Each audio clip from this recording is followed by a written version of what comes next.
அன்றாட வாழ்வில் ஆனந்தம் காண உங்களை வரவேற்கிறோம். இன்று நாம் ஒழுக்கம் கட்டுப்பாடு குறித்த போதனையை தொடர்கிறோம். உங்கள் வாயால் எவ்வளவு ஒழுக்கமாயிருக்கிறீர்கள்? மனதால், பணத்தால் அல்லது இறை வார்த்தையில் நேரம் செலவிடுவதால்? ரெட்ராய்டு மெக்சிகனில் உபதேசித்த இந்த செய்தியை நீங்கள் மகிழ்கையில் ஒழுக்கம் மற்றும் கட்டுப்பாட்டின் முக்கியத்துவத்தை என்று கண்டுகொள்ளப் போகிறீர்கள். வாழ்க்கையில் ஜெபம் காண எப்படி ஒழுக்கம் தேவை என்பது குறித்து இன்று நாம் பேசப்போகிறோம். ஒழுக்கம் கட்டுப்பாடு குறித்து நான் உருவாக்கிய தொடரில் அனைவரும் ஆர்வமாய் உள்ளீர்கள். நேற்று நான் யாத்ராகமம் 35:20 உங்களுக்கு ஒரு வாசகம் வாசித்தேன். அது அடிப்படையில் கூறியது, ஜனங்கள் தங்கள் வாழ்க்கை முறையில் கட்டுப்பாடற்று இருந்ததாலும் அவர்கள் தறிகெட்டு போனதாலும் நெறியற்று கிடந்ததாலும் பகைவர்கள் அவர்களை அவமானப்படுத்தினர். நாம் ஒழுக்கத்தோடும் கட்டுப்பாடோடும் நடந்து கொள்வோமாகில் அநேக கதவுகளை அடைக்கலாம். பிசாசின் முகத்தில் பல கதவுகளை படார் என்று மூடலாம். நாம் ஒழுக்கமாகவும் கட்டுப்பாடாகவும் நடக்காது இருப்பதால் சத்ரு நம் வாழ்க்கைக்குள் நுழைந்து வேதனையை கொண்டு வரும்படியாக நீங்களோ நானோ கதவுகளை திறந்து விடக்கூடும். சுய கட்டுப்பாடு நமக்கு அவசியம் தேவை. தேவன் நமக்கு அருளிய காரியங்களுக்குள் அதுவும் ஒன்று. ஆவியின் கனிகளில் அதுவும் ஒன்று. அன்பு, மகிழ்ச்சி, அமைதி, பொறுமை மற்றும் வேறு சில கட்டுப்பாடு. எல்லோரும் சொல்லுங்கள், என்னிடம் சுய கட்டுப்பாடு உண்டு. நான் ஒழுக்கம் குறித்து சில கடினமான கேள்விகளுடன் ஆரம்பிக்க விரும்புகிறேன். பட்டியல் சற்று நீளம், அனைத்தையும் பெற இயலாத 1000 கருத்தை புரிந்து கொள்வீர்கள். நீங்கள் வாயால் எவ்வளவு ஒழுக்கமாக இருக்கிறீர்கள்? அதிகம் பேசுகிறீர்களா, குறைவாய் பேசுகிறீர்களா?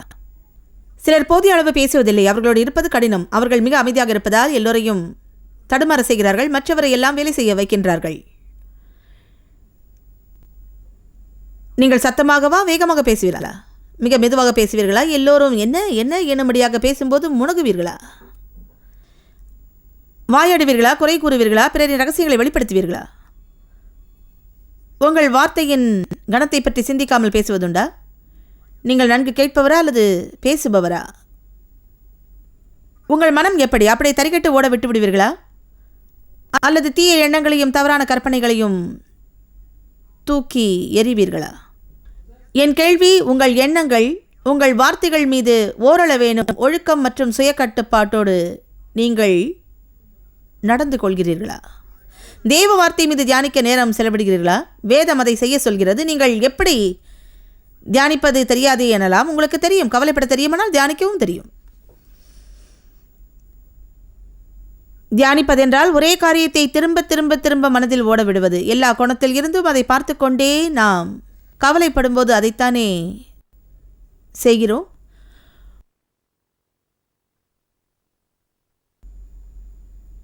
உண்ணும் விஷயத்தில் உங்கள் ஒழுக்கம் எப்படி? இன்று பகல் உணவின் போது சுவாரஸ்யமாயிருந்தது.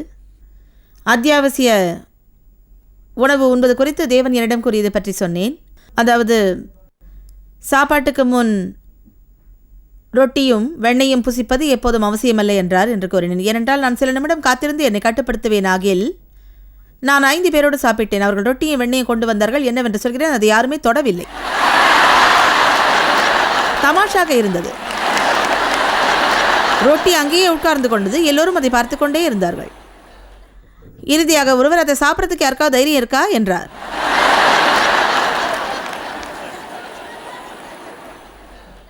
ஒன்று தெரியுமா? நாம் சொல்வோம், நீங்கள் நிறைய சாப்பிடுவீங்களா, ரொம்ப கொஞ்சமா, அல்லது அடிக்கடி ஒருவேளை சாப்பிடாமலேயே நெடுந்துரம் சென்று அசதி அடைவீங்களா? அதிவேகமாக உண்பீர்களா? சரியாக மெல்லுவதில்லையா? அதிலிருந்து போஷாக்கு கிடைப்பது இல்லையா? எப்பவும் நீங்கள் சத்தான உணவு உண்கிறீர்களா அல்லது சக்கையானதை உண்கிறீர்களா? டீ பயிற்சி செய்கிறீர்களா? பிடிவாதம் செய்தல்? அங்கெல்லாம் நான் அதிக நேரம் இருக்க மாட்டேன். உங்கள் வாழ்வில் சீராக இருக்க சிரத்தை எடுக்கிறீர்களா? உழைக்கிறீரா? விளையாடுகிறீரா? ஆராதிக்கிறீரா? ஒவ்வொன்றும் உங்களுக்கு போதிய அளவு கிடைக்கிறதா? அல்லது வேலையே கதி என்று இருக்கிறீரா? அல்லது வாழ்க்கை ஒரு கேளிக்கை, பொறுப்பற்றிருப்பதை வாடிக்கை என்று இருக்கிறீரா? பொறுப்பிருப்பின் வேறு யாரோ அதை செய்ய வேண்டுமோ?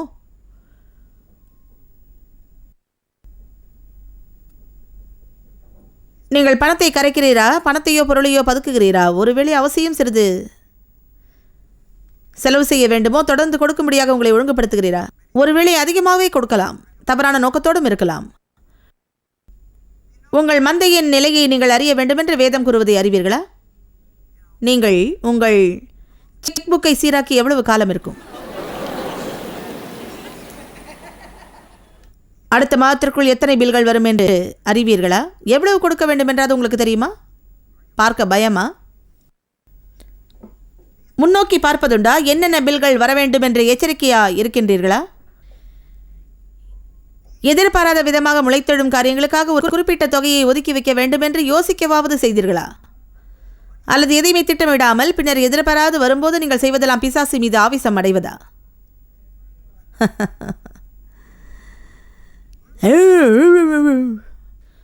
ஒரு வெளிப்பாட்டை பெறுங்கள். நீங்கள் திட்டமிட்டபடியே ஒரு நாளும் நடப்பது இல்லை என்பதை அறியும் அளவுக்கு போதிய காலம் வாழ்ந்து விட்டீர்கள்.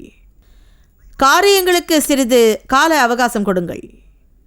உங்கள் வாழ்க்கைக்குள் சிறிது இடம் காலியாக விடுங்கள். காரியங்கள் நடக்கிறது. நீங்கள் தட்டையான சிகையணி வாங்க திட்டமிடாதிருக்கலாம், ஆனால் ஒன்று வாங்கக்கூடும்.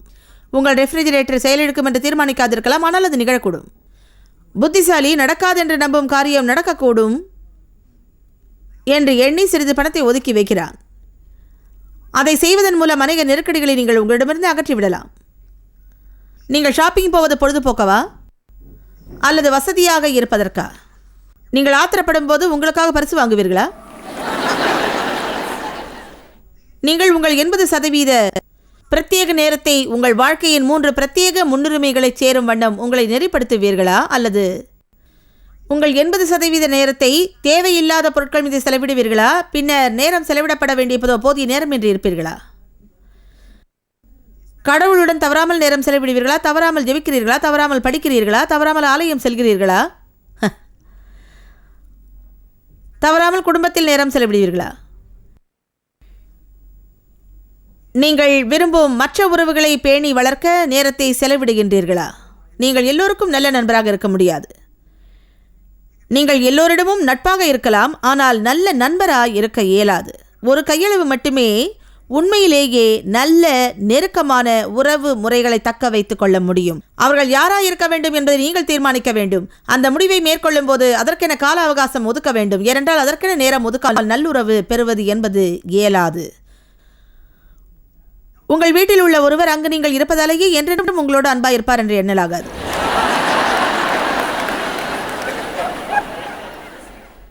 ஹலோ, இப்போது உங்கள் குழந்தைகளுடன் நேரம் செலவிடவில்லையானால் ஒரு நாள் உங்களுக்கு வயதாகிவிடும். அவர்கள் வந்து பார்க்க போவதில்லை. அவர்கள் மீது ஆவேசம் அடைவீர்கள்.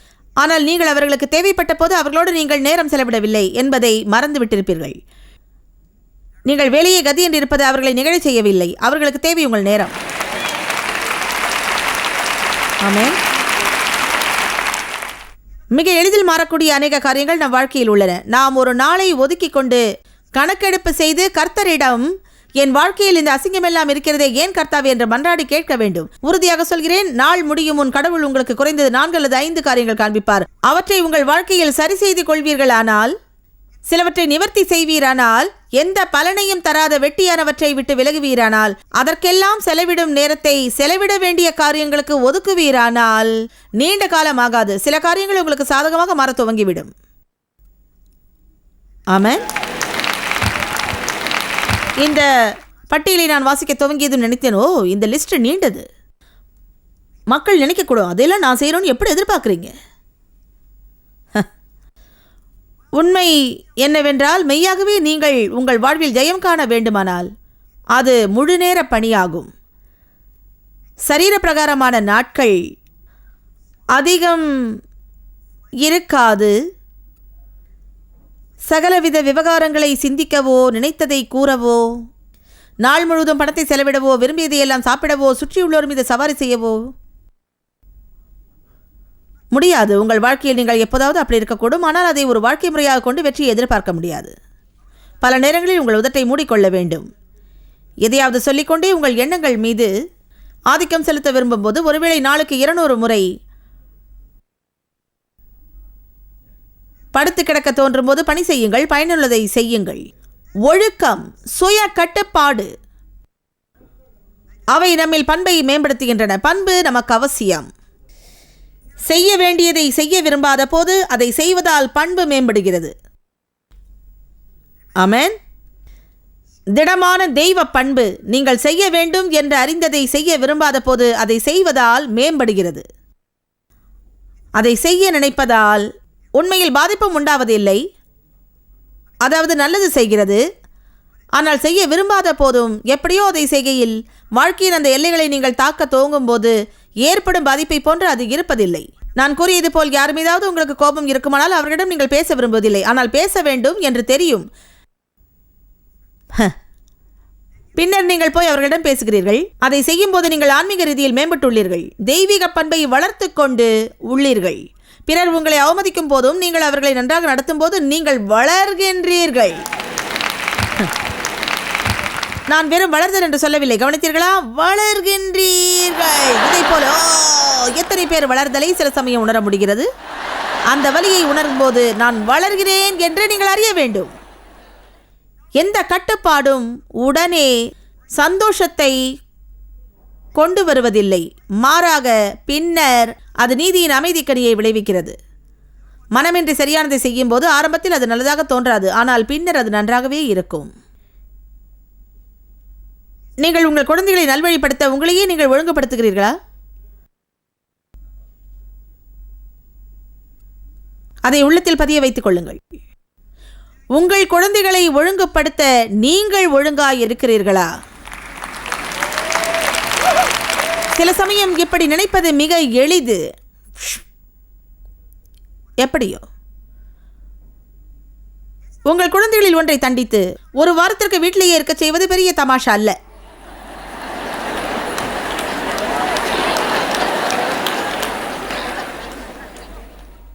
உங்கள் குழந்தைகளை ஒழுங்குபடுத்த நீங்கள் ஒழுங்காக இருக்கிறீர்களா? நீங்கள் எதிர்கொள்ள வேண்டிய பிரச்சனைகளை எதிர்கொள்வதற்கு நீங்கள் ஒழுக்கமாக இருக்கின்றீர்களா?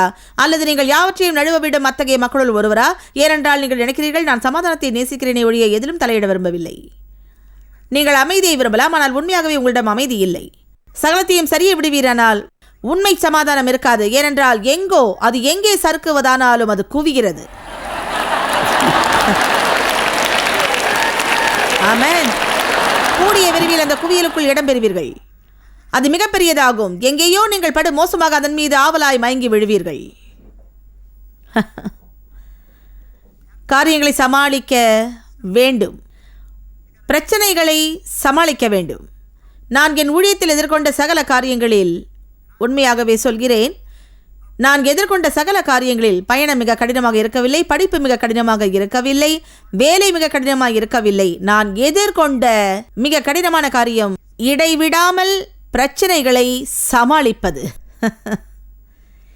இடைவிடாமல் சூழ்நிலைகளை எதிர்கொண்டு பிரச்சனைகளை சமாளிப்பது, மக்களை திருத்துவது, காரியங்களை கையாள்வது, அதிக காரியங்களை கையாள்வது, சச்சரவுகளை சமாளிப்பது, 8 அலுவலகங்களில் 510 தொழிலாளர்களிடையே அமைதி நிலவச் செய்வது என்பது ஒரு முழு நேர பணி என்று அறிவீர்களா? என்ன தெரியுமா? போர்வைக்கடியில் உள்ள பொருளை பெருக்குவேனாகில் என் ஊழியம் சாத்தான் வசமாக நீண்ட நேரமாகாது. அதை நான் அவரிடம் கொடுப்பதில்லை. ஆமென். உங்கள் உடைமைகள் மீது கவனம் செலுத்துகிறீர்களா? உங்கள் வீடு சுத்தமாக ஒழுங்காக உள்ளதா? உங்கள் மோட்டார் வாகனத்தை எந்த நிலையில் வைத்துள்ளீர்கள்? பம்பர் ஸ்டிக்கர் ஒட்டிய அசுத்தம் நிறைந்த அசிங்கமான காரில் சுற்றி திரியாதீர்கள். இயேசுவை நீர் எவ்வளவு நேசிக்கிறீர் என்று சொல்லிக்கொண்டு வேக வரம்பு மீறியவாறு நீங்கள் ஊனமற்றவராயிருந்தும் ஊனமுற்றோர் நிறுத்தும் இடத்தில் பார்க் செய்வது. ஆமென்.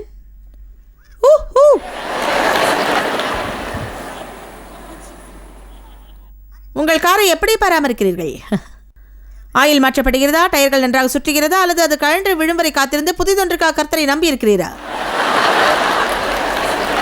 நீங்கள் உங்கள் தனிப்பட்ட சீர்திருத்தத்தில் கவனம் செலுத்துகிறீரா? வீட்டுக்கு வெளியே செல்வதற்கு முன் கண்ணாடியை பார்ப்பதுண்டா? நான் காணும் ஒரு சில மக்கள்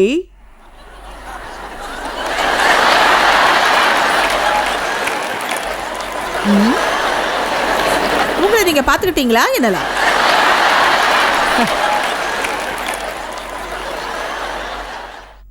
இப்போ அது அதிகமாக இல்லை, ஏன்னா நான் எப்படின்னு மக்களுக்கு தெரியும். ஆனால் ஆரம்பத்தில் வேளையில் சில சமயம் கைவரிசை காட்டும் சிலர் எங்களிடம் இருந்தார்கள்.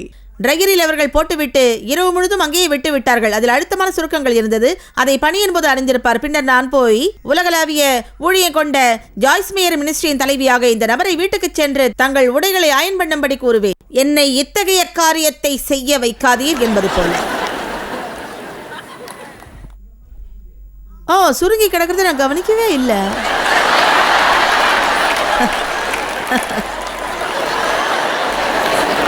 நோட்டமிடுதல் எங்கள் பணியின் ஒரு பகுதியாகும். இது முறையா என்று இதை சிறிது பார்க்கலாமா? இது சரிப்பட்டு வருமா? ஒன்று சொல்கிறேன், இப்படித்தான் இயேசு ஜனங்களிடம் போதிப்பார் என்று நம்புகிறேன். ஆன்மீகம் மிகுந்திராத எல்லைக்குள்ளும் அவர் பிரவேசிப்பார். ஆனால் அவை நம் வாழ்க்கையின் வெற்றி மற்றும் வெறுமையில் மாற்றங்களை ஏற்படுத்துகின்றன. தேவன் நமக்கு சுய கட்டுப்பாட்டின் ஆவியை அருளி உள்ளார். அவர் நம்மை இச்சை அடக்கமாக வாழச் சொல்கின்றார். வேதம் கூறுகிறது, சத்ருவான பிசாசு யாரை விழுங்கலாம் என்று வகை தேடி அலைகிறபடியால் அவனை நாம் எதிர்க்கும் பொருட்டு விசுவாசத்தில் உறுதி பூண்டும் இச்சை அடக்கமாய் ஜீவித்தும் விவேகமாய் சிந்தித்தும் திடசித்தம் கொண்டிருக்க வேண்டும் என்று. ஏனோதானமாக வாழ்வீரானால் பிசாசை எதிர்க்க முடியாது. கட்டுப்பாடற்ற பெண் குறித்து வேதம் எடுத்துரைக்கிறது. அது பாலியல் ரீதியாய் கட்டுப்பாடற்றவரையே குறிப்பதாக நாம் எடுத்துக்கொள்கிறோம். ஒருவேளை அது அதை குறிப்பிடலாம். ஆனால் அநேக ஸ்திரமற்ற மக்கள் உள்ளார்கள். காரியங்களை நாம் சிறிது ஸ்திரப்படுத்த வேண்டும். புரிகிறதா? என்னோட எல்லா செயலுக்கும் அதுக்கு என்ன சம்பந்தம்? இன்னைக்கு நான் இங்கே வந்ததெல்லாம் எப்படி ஒரு விடிவு காண்பது அப்படின்னு தெரிஞ்சுக்கிறதுக்கு. ஒழுக்கம், சுய கட்டுப்பாடு, இதை பற்றிலாம் கேட்கறதுக்கு இல்லை. சாத்தான் எனக்கு தொல்லை கொடுக்குறான், அதுலேருந்து எப்படி விடுபடுறதுன்னு எடுத்து சொல்லுங்க. நல்லது இனியவளே, நான் இருக்கிறேன். உங்கள் வீட்டை சுத்தம் செய், காரை சுத்தம் செய், பில் கட்டணம் செலுத்து, ஆடைகளை அயன் செய்.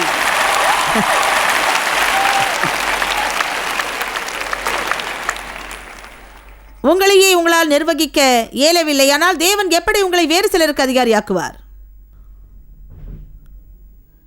சொல்வதை முதலில் செய்து காட்டுங்கள். நீங்கள் சரியானதை செய்யாத போது அதை செய்யும்படி பிறரிடம் கூறாதீர்கள். என்ன செய்ய வேண்டும் என்று காண்பியுங்கள்.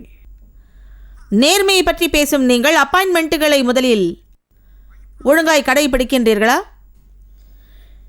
நீங்கள் செய்ய போவதாக சொல்வதை செய்வதுண்டா? வேக வரம்பை கடைபிடிக்கிறீர்களா? நீங்கள் ஊனமற்றவராக இருந்தும் ஊனமுற்றோர் பார்க்கிங் இடத்தில் பார்க் செய்வதுண்டா?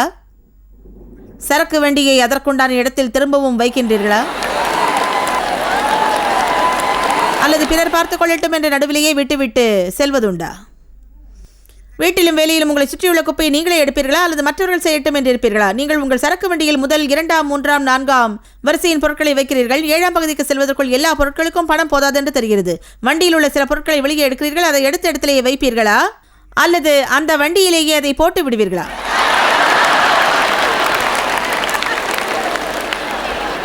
நீங்கள் ஒரு கடையில் ஆடைகளை எடுத்து பார்த்து கொண்டிருக்கும் போது ஹேங்கரில் உள்ள துணி கீழே விழுகிறது. அதை எடுத்து ஹேங்கரில் திரும்ப மாட்டுவீர்களா அல்லது உதைத்து தள்ளுவீர்களா?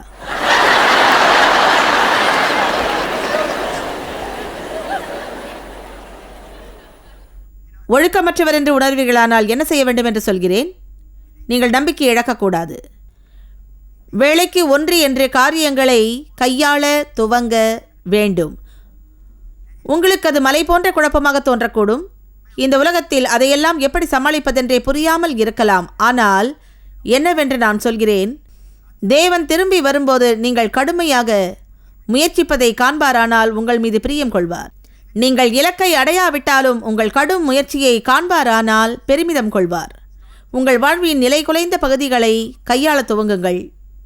தேவன் காண்பிப்பதை செய்ய துவங்குங்கள். இது கேட்கும்போது நல்லதாக படாத போதனைகளில் ஒன்று. ஆனால் அதை செய்தால் பின்னர் நீங்கள் அது நல்லதென்று உணர்வது உறுதி. சிலர் நினைப்பீர்கள், நான் வீட்டை சுத்தம் செய்யணும், இடையை குறைக்கணும், 1 வருஷமா செக் புக்கை பேலன்ஸே பண்ணல, என் குழந்தைகளை கட்டுப்படுத்த முடியல என்று. ஆனால் நீங்கள் மாத்திரை சாப்பிட்டு படுக்கையில் கிடந்து தலையை மூட ஆசைப்படுகிறீர்கள். ஆனால் இப்போவோ எப்போவோ நீங்கள் எழுந்தே ஆக வேண்டும். அது அங்கேயே இருக்கத்தான் போகிறது. 1 கொரிந்தியர் 9:25 பந்தயத்திற்கு போராடுகிற யாவரும் எல்லாவற்றிலேயும் இச்சை அடக்கமாயிருப்பார்கள். அதன் பொருள் அவன் தன்னையே நல்வழிப்படுத்துகிறான். தன்னையே நல்வழிப்படுத்துகிறான். வேறு யாராவது வந்து அவனுக்காக அதை செய்யும்படி அவன் காத்திருப்பதில்லை. அவனே அதை செய்கிறான். சகல காரியங்களிலும் தன்னை கட்டுப்படுத்துகிறான். இன்றைய நம் சமுதாயத்தில் மக்கள் கட்டுப்பாட்டை விரும்புவதில்லை. அவர்கள் சொல்லிக்கொள்ளும் சுதந்திரத்தை விரும்புகிறார்கள். என்ன தெரியுமா? உண்மையான சுதந்திரம் எதை வேண்டுமானாலும் எந்த நேரத்தில் வேண்டுமானாலும் செய்ய முடிவதல்ல. உண்மையான சுதந்திரம் சில காரியம் உங்களுக்கு சிறந்ததாக இருக்கப் போவது இல்லை என்று அறிந்தால் அதை செய்வது அல்ல.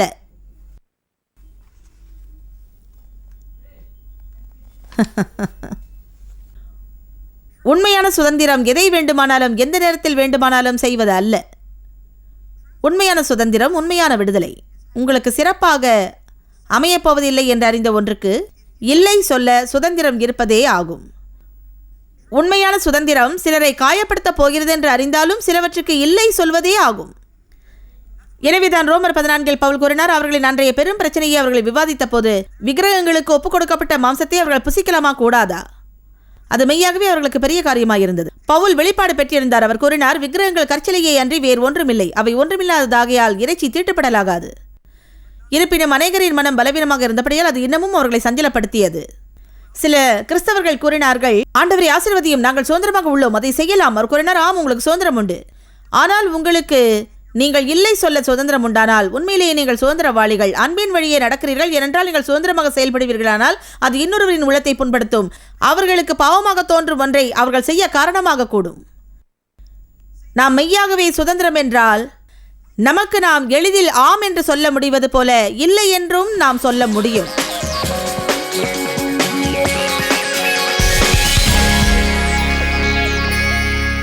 இன்று நிகழ்ச்சியை நிறைவு செய்ய நான் கொடுக்க விரும்பும் சிந்தனை மிக எளிது, ஆனால் ஆற்றல் மிக்கது. கர்த்தர் உன்னை நேசிக்கிறார் என்பதை கேட்க வேண்டியுள்ள ஒருவர் இப்போது என்னை பார்த்து கொண்டு இருக்கிறார். ஆம், அவர் உம்மை நேசிக்கிறார். கடவுள் உலகம் முழுவதையும் நேசிக்கிறார், எல்லோரையும் நேசிக்கிறார். ஆனால் தேவன் உம்மை நேசிக்கிறார். அவர் அன்பு நிபந்தனையற்றது. அதை நீங்கள் சம்பாதிக்கவோ தகுதியோடு இருக்கவோ தேவையில்லை. கர்த்தர் உங்களை நேசிக்கிறார். அதை நீங்கள் பெற்றுக்கொண்டு உங்களுக்கு ஊழியமாற்ற அனுமதித்தால் உங்கள் வாழ்க்கைக்கு அது சுகம் கொண்டு வரும். உங்களை நீங்கள் சீரான விதமாக நேசிக்க துவங்க முடியும். அதன் பின் தேவ அன்பு உங்கள் வழியாக பிறருக்கு பாயும். நினைவில் கொள்ளுங்கள், தேவன் உங்களை நேசிக்கிறார். நீங்கள் விசேஷித்தவர்கள். உங்கள் வாழ்க்கைக்கென்று அவர் மகத்தான திட்டம் வைத்துள்ளார். இன்று நீங்கள் இதுபோன்று பலமுறை சொல்லுங்கள், கர்த்தர் என்னை நேசிக்கிறார். தேவன் உங்களை ஆசீர்வதிப்பார்.